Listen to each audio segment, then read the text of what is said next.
guys, I'm Joe. I'm Danger Mouse. Mr. Tyler here, and we are Magnum Circuit. Look at the pretty sign back there. RGB, Rainbow Throw. And you're watching Teletubbies. Yeah, sure, whatever.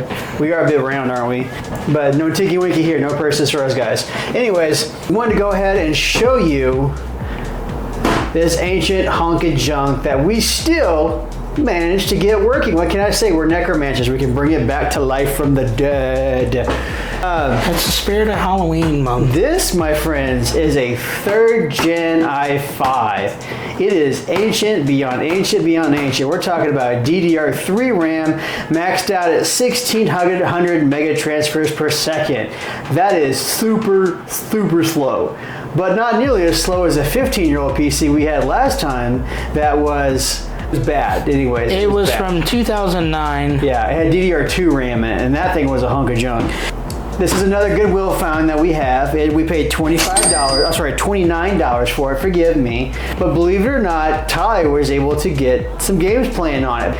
Older machines can still be operational and still work. We did put Windows on it this time, because I know you guys are more familiar probably with Windows than you are Linux.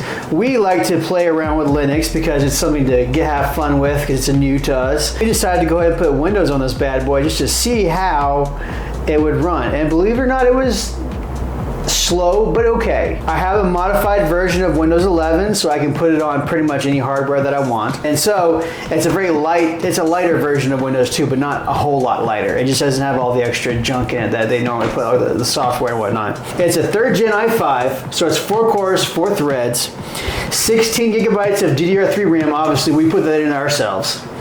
We have a 512 gigabyte SSD, which again, we put in there ourselves. And then I put in a 4 gigabyte RX 550 graphics card, which is an AMD graphics card. So there's the hardware. Now let's go over and talk to the software with the hard guy over here, Mr. Tyler.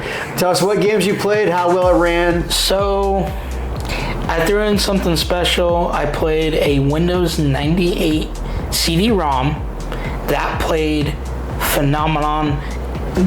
I didn't even change the specs or anything. What game was it you put in? It was Star Wars Monopoly, which I grew up playing every single day, but it ran this little machine. I would say could run any 98 games without any issues, even without changing the specs. Exactly, because the hardware is from roughly around the time period where you were still allowed to play a lot of those older CD-ROM games. Now, if you have a newer system, you probably have to download an emulator to be able to play it.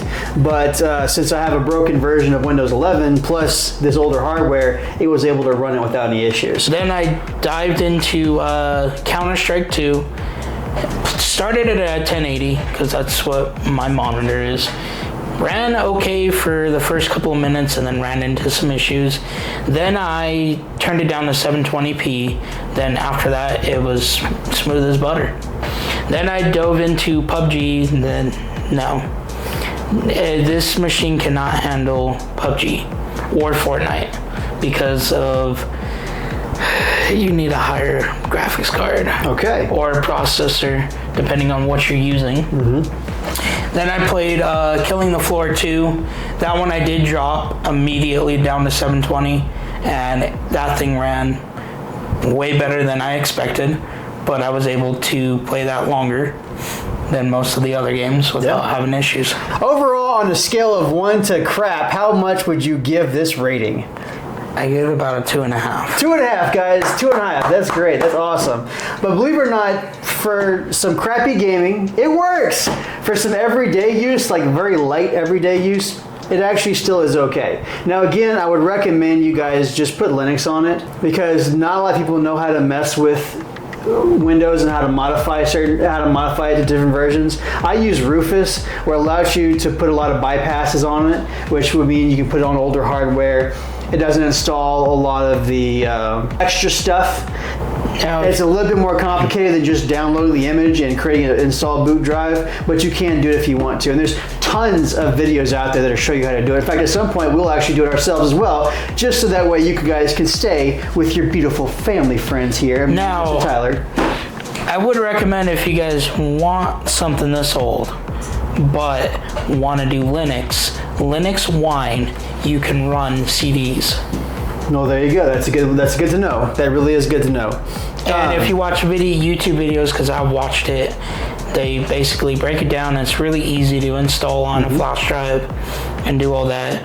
But that's the only version of Linux that you can use the DVD drive in an old PC. Yeah, and I also recommend that you guys don't spend any money on something like this unless you want a retro PC to turn into like a retro gaming PC or whatever. And Windows 10 would actually probably be perfect. Like I said, I have a modified version of Windows 11, so I just use that. Now, if you can't find the operating system you're looking for, you can always buy an unsealed copy of Windows 7 and Windows 8. Yep. And a lot of these old PCs will have stickers on the top right here. I'm not going to show them because I don't want you guys to have the code.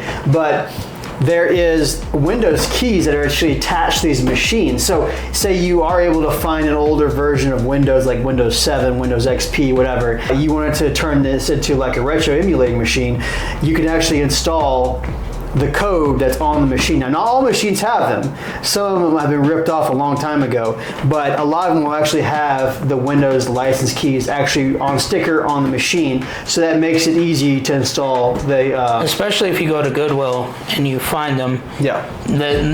All the time that we find them, they have the stickers. Yep. There's only a couple of them we found that didn't have any. Considering the age, you just have to be patient with it. I was getting frustrated with it just because some of the games didn't want to load right away. So I just let the machine do its thing. If it didn't work, closed it and then reopened it or restarted it. On that note though, I'm Joe. I'm Tyler. And we're Magnum Circuit.